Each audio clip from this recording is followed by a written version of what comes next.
Welcome back to our last video for Marcus Kids Days. Over the last 5 weeks, we've learned about the first 5 elements of art. And I'm sad that it'll be our last time doing these projects together, but I'm also proud of all of you for sticking along and doing the different projects with me for the past 5 weeks. We've learned about line, shape, color, form, texture, and now the last element of art we're learning about is space. I hope you're ending this series with lots of new skills and maybe ideas or new projects that you want to make because you feel like you've learned more about art. And most importantly, I hope that you had a good time when you watched these videos and made the projects with me. I definitely have loved making art with all of you.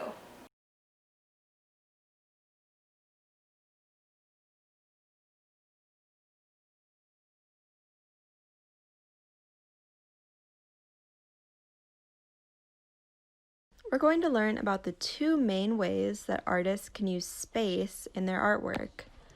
The first way is by showing the space between objects.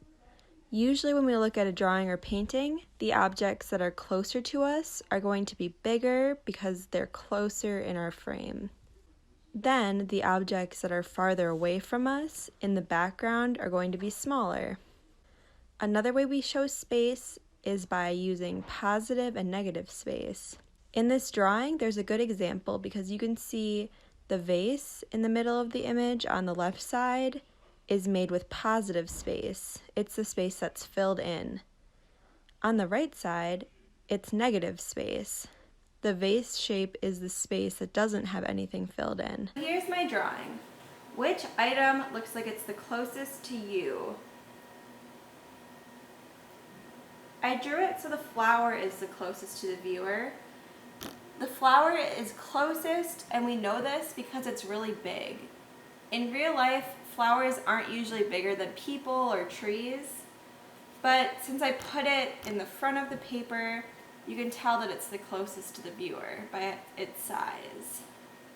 Second farthest away is the person.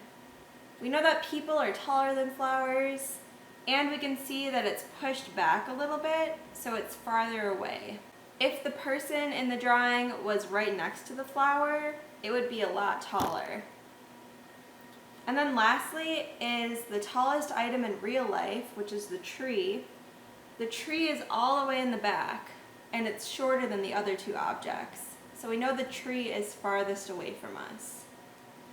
So when you're drawing, that's one of the ways you can use space. If you want to show the viewer, the person looking at the picture, you want to show them that the object is close to them, we're going to make it big and we're going to put it in the front towards the bottom of the paper. But if we want to show something that is farther away, like if we were going to draw a picture of a landscape, like a park or mountains, we would make the things that are really big but really far away, we would make them smaller so the viewer can tell where they are in space. Our brains tell us that objects that are closer to us are usually the ones that are larger. Even though in real life I'm much taller than this glue stick, if I put it really close to the camera, it's going to look larger or taller than I am. When we're the same distance away from the camera, you can see that the glue stick is a lot shorter. If you have a camera at home, you can do an activity where you pose next to small objects, and then you take a step back and you leave the object in the same place, and you can see the illusions that creates where it almost looks like the smaller objects are taller than you. The space between objects definitely affects the way that we see them. Remember that things are always going to look bigger the closer they are to us, and they'll look smaller when they're farther away.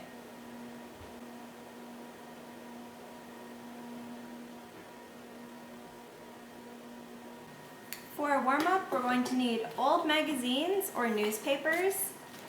It works best to have some that are going to have pictures of people in them or maybe animals. We're going to cut out figures from these magazines, and we're also going to glue them down, so you'll need scissors and glue as well.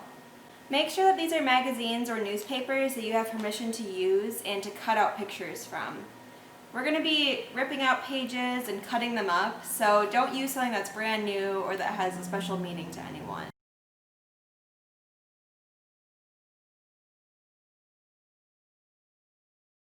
For this project, you'll also need a white piece of paper or a big piece of construction paper. The paper can be just a smaller size like printer paper, or you can work a little bit larger. On our paper, we're going to make a line straight across that is called the horizon line. The horizon is where we see the sky meet the ground when we're outside. When things are above the horizon line, like clouds or planes, we assume that they are in the sky. Most things we see are partly below the horizon line because they are touching the ground, like trees, buildings, and people who are standing outside. Sometimes the horizon line is in the middle of the paper. Sometimes it's a little bit higher or a little bit lower. This is going to be the background for the activity that we do with the magazines. You can see in the drawing that I made earlier that the horizon line is here, and everything I drew is touching the ground in some way. But all of them do overlap with the horizon line. They don't stay completely below it. Next, I'm going to grab my magazines and I'm going to start cutting out figures from them. I'm looking for basically any type of figure. It can be a full body, it can be part of a body, and it doesn't have to be human. So let's see what I find. When I cut from magazines, I actually like to rip the whole page out so it's easier to cut from. But you can also cut out right from the magazine. I want to use this figure because I can see it's his full body from head to toe. Some of the objects you cut out might be kind of small, which does make them difficult to cut. It can be a challenge and you have to have patience. But if you want to have a little bit of help, you can always ask an adult or an older sibling to give you some help too. They can help you cut out and then you can still do the rest of the project on your own. You can also see I'm not going to be totally exact when I cut. I'm going to try to be close, but it's okay if you don't cut it out exactly in the right shape. Especially in places like I can see like his nose and mouth are going to be really difficult to cut out exactly, and that's okay.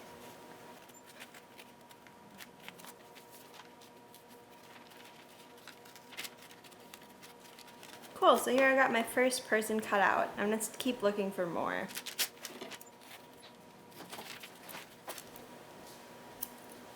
I'm going to cut out several more figures before I arrange them. I think it'd be good to get at least 5 to 10 for this project. But you can already see that these guys are bigger than this one that I cut out. So keep in mind that the bigger ones are probably going to go closer to the bottom of the page because they're going to be closer to the viewer. And then the smaller one I'm going to put closer to the horizon line to imply that he's farther away. I'm using the sports magazine mostly because it has a lot of good full figures in it, but you can also use a nature magazine or like a home magazine to get different figures and different people. If you're cutting out stuff and it has these areas that are in between like limbs that are kind of hard to cut out, you can just leave it in, or I'm going to try to cut it out, but it's going to be kind of tricky. But I poked a hole with my pencil before I started cutting the outside. This is also just our warm-up, so there's no issues if it doesn't look perfect. So this one now, he is kind of in between the sizes of these. If I was going to arrange them, this would be the biggest, and this would be the smallest. I'm going to mix it up and use a different magazine now.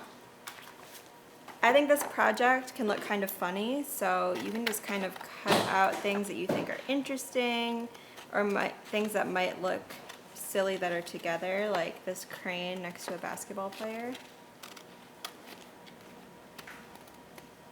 I have lots of medium-sized figures now, so I'm going to try to look in these magazines and see if I can find something big.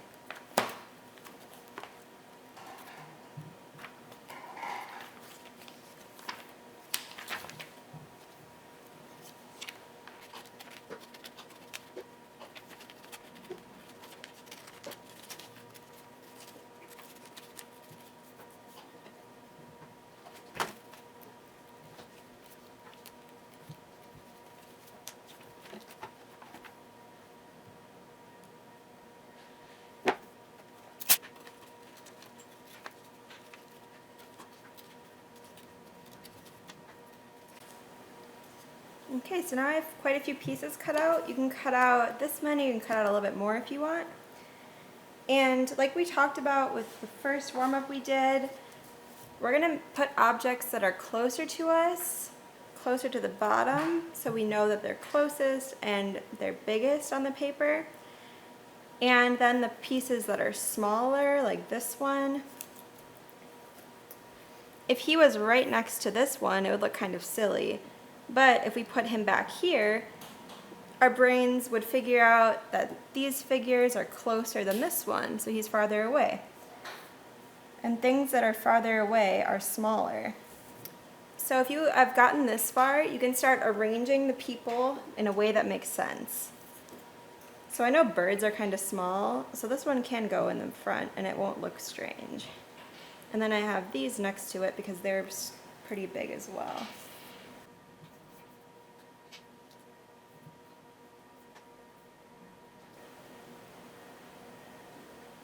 If you look at a real photograph, you'll see that people who are closer are going to look larger in the frame.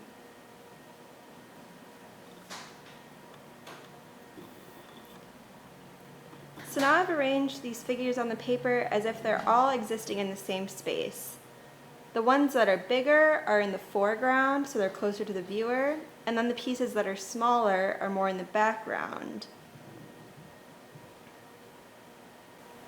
Now you have the option, if you'd like, you can use a glue stick to glue these down, or you can leave them if you want to keep playing with it and moving them around. You can do either option. You can even add new stuff onto your paper if you want to as well.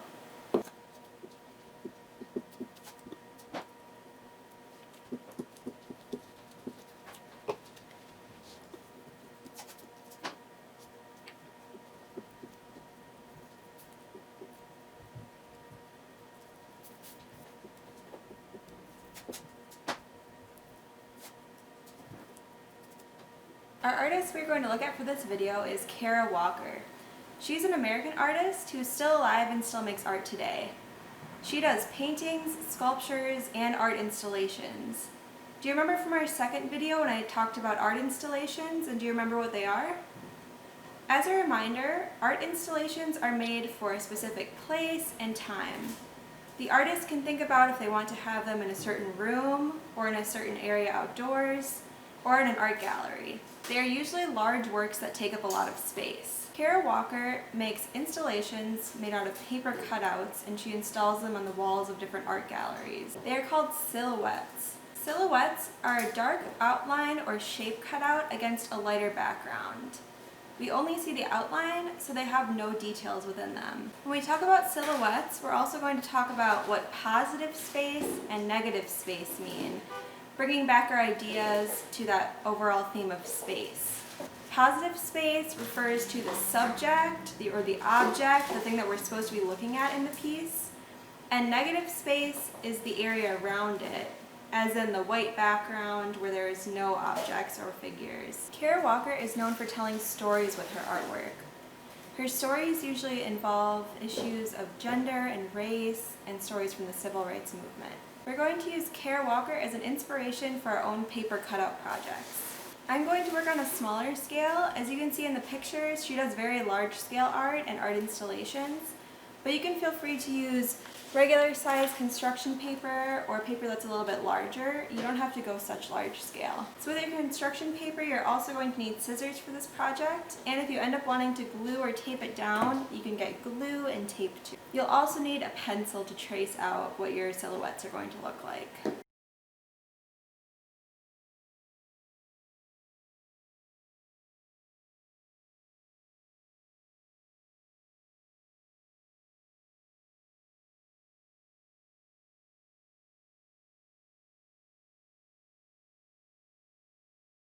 I'm going to place my silhouettes on this white paper so you can easily see the positive and negative space.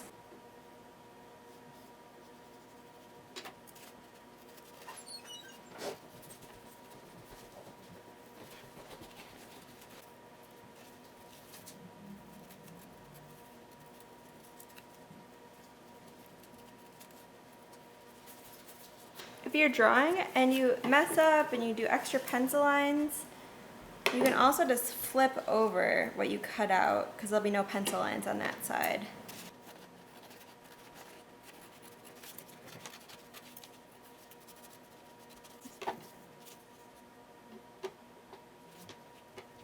So I cut out a door in this house. You can do a mix of positive and negative space in one object.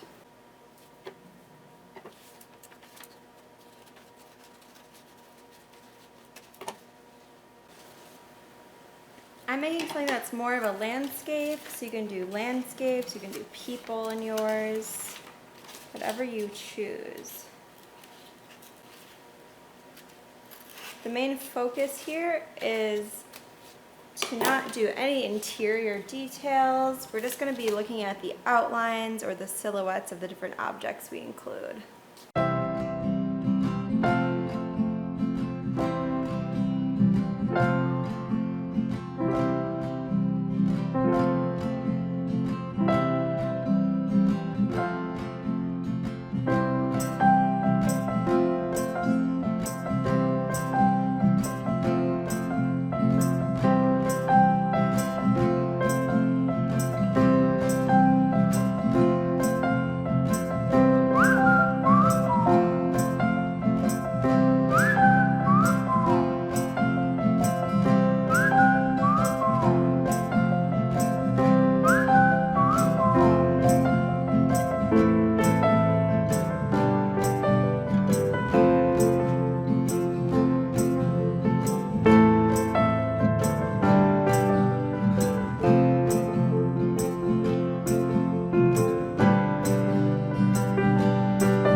Looking at my piece so far, we can see that the positive space is everything that is purple, and then the negative space is white.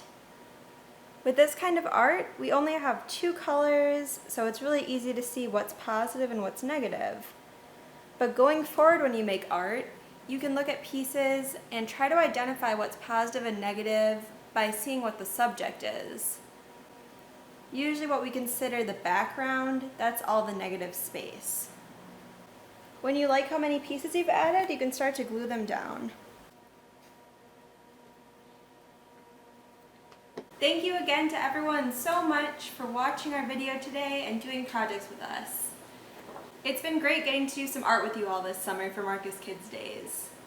I hope that you liked all of our videos, and if you haven't seen the rest of them yet, you can go back and watch the first 5 videos. One more time, let's go over all the elements of art that we learned together. Line, shape, color, form, texture, and finally space. We really hope that once it's safe to do so again, we'll see all of you in the parks or the libraries or at our events. Everyone here at Artist Working Education really misses being out there doing art with all of you in person, but we're thankful that you watched our videos and you made some art at home this summer. For your bonus project, I'm going to tell you all to pick your favorite thing that you learned about so far and try to do another project with it. So if your favorite projects that we did involved color, try to make another project where you use color. If you really liked doing form, you can make another sculpture at home. You get to pick this time which project you like the best and which one you'd like to try to do again. Again, thank you so much. It's been awesome doing art with you guys.